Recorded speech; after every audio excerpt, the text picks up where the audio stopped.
Subscribe কৰিব MK Teach channel আৰু লগতে লগত থকা বেল আইকনটো অল কৰি দিব আৰু ভিডিঅ'টো এটা লাইক কৰি দিব। সকলোকে MK Teach চেনেললৈ স্বাগতম জনাইছোঁ। আজি আপোনাৰ মাজত আলোচনা কৰিম ক্লাছ 6ৰ অসমীয়া পাঠটোৰ বুধিয়ক বীৰবলৰ সকলোখিনি প্ৰশ্ন উত্তৰ আজি আপোনাৰ মাজত আলোচনা কৰিম। আপোনালোকে ভিডিঅ'টো প্ৰথমৰ পৰা শেষলৈ চাই যোৱা। মৰমৰ ছাত্ৰ ছাত্ৰীসকল, এতিয়ালৈকে যদি মোৰ চেনেলটো ছাবস্ক্ৰাইব কৰা নাই অতি সোনকালে MK Teach চেনেলটো ছাবস্ক্ৰাইব কৰি দিয়া আৰু এনেকুৱা হেল্পফুল ইনফৰ্মেটিভ ভিডিঅ' পাবলৈ হ'লে মোৰ চেনেলটো ছাবস্ক্ৰাইব কৰি ৰখা। ধন্যবাদ। বলা ভিডিঅ'টো আৰম্ভ কৰোঁ। 3 নম্বৰ কোৱা আৰু লিখা প্ৰশ্ন উত্তৰ ক অৰণ্যত চিকাৰ কৰি কোনে বাল পাইছিল? ইয়াৰ উত্তৰ হ'ল অৰণ্যত চিকাৰ কৰি সম্ৰাট আকবৰে বাল পাইছিল। খনৰ প্ৰশ্নটো হৈছে ফেঁচাৰ দুটাই কুৰুলিয়াই থকা দেখি আকবৰে বীৰবলক কি সুধিছিল? উত্তৰ ফেঁচা দুটাই কুৰুলিয়াই থকা দেখি আকবৰে বীৰবলক সুধিছিল যে ফেঁচা দুটাই ইটোৱে সিটোক কি কৈছে? গণৰ প্ৰশ্নটো হৈছে যে আকবৰৰ প্ৰশ্নৰ উত্তৰত বীৰবলে কি কৈছিল?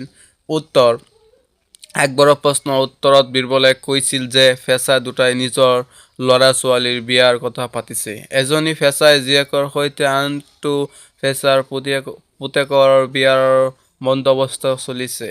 গণৰ প্ৰশ্নটো হৈছে পশু আৰু পক্ষী নোহোৱা কেইখন অৰণ্য দিব পৰা যাব বুলি ৰাজকোঁৱৰৰ পিতৃয়ে সুধিছিল? উত্তৰ ৰাজকোঁৱৰৰ পিতৃয়ে 10খন পশু পক্ষী নোহোৱা অৰণ্য দিব পৰা যাব নেকি বুলি সুধিছিল। অংগনৰ প্ৰশ্ন হৈছে যে ৰাজকন্যাৰ পিতৃয়ে বৰ্তমান কেইখন তেনে অৰণ্য দিব পাৰিব বুলি কৈছিল? উত্তৰ ৰাজকন্যাৰ পিতৃয়ে বৰ্তমান তেনে 5খন অৰণ্য দিব পাৰি বুলি কৈছিল। প্ৰশ্ন প্ৰথম ৰাজকন্যাৰ পিতৃয়ে 2 মাহ সময় কিয় বিচাৰিছিল? উত্তৰ ৰাজকন্যাৰ পিতৃয়ে বাকী থকা 5খন অৰণ্যৰ পৰাও পশুপক্ষী নোহোৱা কৰিবলৈ অৰ্থাৎ আকবৰে চিকাৰ কৰি শেষ কৰিবলৈ 2 মাহ সময় বিচাৰিছিল। দ্বিতীয় নং প্ৰশ্নটো হৈছে যে অৰণ্যত চিকাৰ কৰি থাকিলে পশুপক্ষী নিঃশেষ হৈ যাব বুলি কোনে কৈছিল? উত্তৰৰ উত্তৰ হৈছে বীৰবলে ফেঁচা দুটাৰ কথাৰ চলেৰে সম্ৰাট আকবৰক এই কথা বুজাই দিছিল যে বৰ্কাৰ্য নম্বৰ প্ৰশ্নটো হৈছে বীৰবলে কোৱা কথাখিনি শুনি আকবৰে কি উপলব্ধি কৰিলে?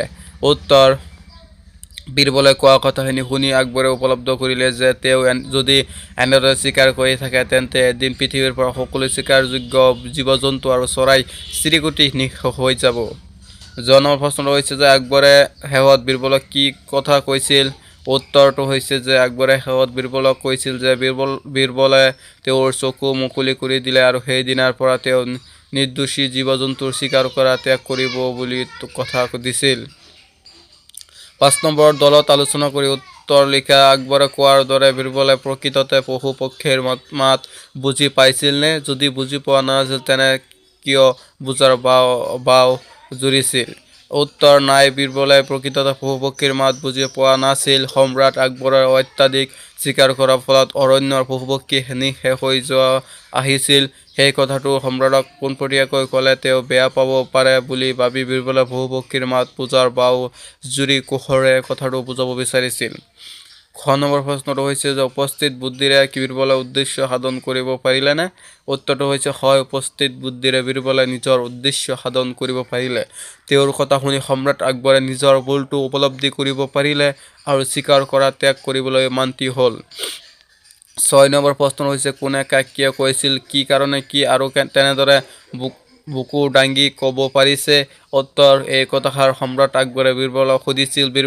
বীৰবলে যেতিয়া কৈছিল যে এজনী ফেঁচাৰ পিতৃয়ে নিজৰ জীয়েকৰ বিয়াত 10খন পশুপক্ষী নোহোৱা উকা অৰণ্যত যৌতুক হিচাপে বিচাৰিছিল তেতিয়া আচৰিত হৈ আকবৰে এই কথাটো সুধিছিল।